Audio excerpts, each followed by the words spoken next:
Po mirë, si e komenton këtë fenomenin që tashmë po bëhet shumë virtual nëpër të gjithë mediat shqiptare, në fakt po imponohet shumë tek të rinjtë, po të rinjtë po kalojnë shumë kohë nëpër rrjetet sociale me të, flasim për këtë Big Brotherin, aty shohim figura të ndryshme, shohim njerëz të ndryshëm, shohim transgjinor, shohim homoseksual, shohim vajza të filmave për të rritur, do me thënë që po imponohen në mediat shqiptare. Si e komenton ti këtë fenomenin?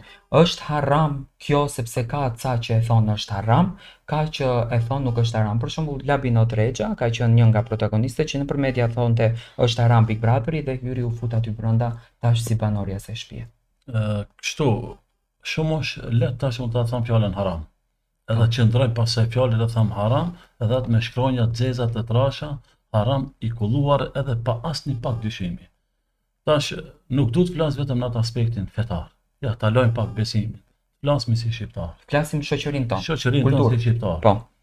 Ku kemi qenë dhe ku jemi tash? Ku kanë qenë prindërit tonë? Me moralin e tyre, me turpin e tyre, me atë të cilët të na quhet kanë pas mbare. Frikë respektin, nderin, jo më shumë se 40 vite më herët. Nuk po flasmi për 50 vite më herët. Nuk po flasmi për stë gjyqjet tonë të cilët, domethënë, e kanë mbajtur këtë shqiptari dhe e kanë mbajtur këtë komp, domethënë me moralin e tyre dhe me sjelljet e tyre, të cilët e kanë pasën burrnin e tyre, burrat kanë qenë burra, edhe gratë kanë qenë gra. Edhe është ditën kur duhet të flet burri, edhe është ditën kur duhet të flet gruaja. Pa me i ndërhak grujës, edhe pa me ja marrë të drejtat gruas. Tash, kur e përkujtove ti Big Brother, sinqerisht, neve në për telefoni po na kalojnë fotot, po na dalin. Video të ndryshme. Video të ndryshme. Ti jo që don ta shohësh, po vjen ajo. Imponohet, është inteligjencë, imponohet. Mirë, po tash, kjo rini e sotit, e ke parasysh, aty mrenda është dikush çka quhet vllau jot dhe vllau im. Po. Aqe mundet me qenë vajza jote dhe vajza ime. Mundet me qenë motra ime ose motra jote. Po. Deri në atë shkallë ka ardhur puna që kjo kultura jonë shqiptare të pështjellet dhe të përzihet jo me kultura të huaja, por edhe kulturat të huaja i kemi të i kalu neve me punën e në thojzat i themi modernizim.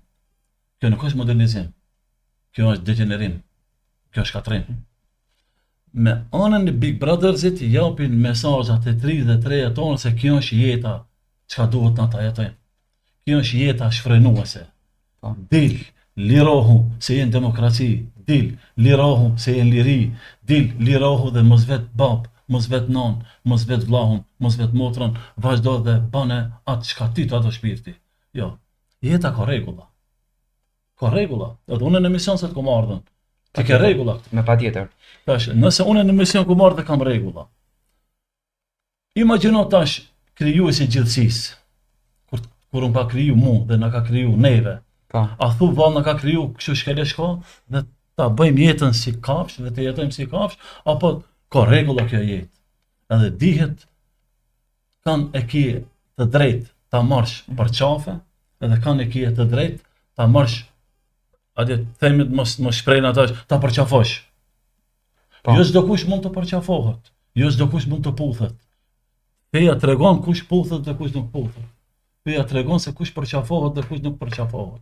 Feja na tregon, po edhe shqiptaria na tregon neve kujt kemi drejt neve ta marrin në grik dhe kanë mos ta marrin grik. Patjetër se kombi dhe feja pothuajse janë në të njëjtën rrugë, nuk është se janë. Jo në të njëjtën rrugë, po syri gjatë edhe syri majt. Po njësoj janë. Ka janë si të ballit. Unë nuk e mohoj kombin, as nuk e mohoj fejen. Po Zoti ka dash dhe më ka bërë shqiptar. Por është një element që e përkujtove edhe hoxhën e nderuam. Nuk ka hoxh nëse është musliman. Jo hoxh, nuk ka musliman që ka pak besim edhe që nuk thon se Big Brothersi është haram.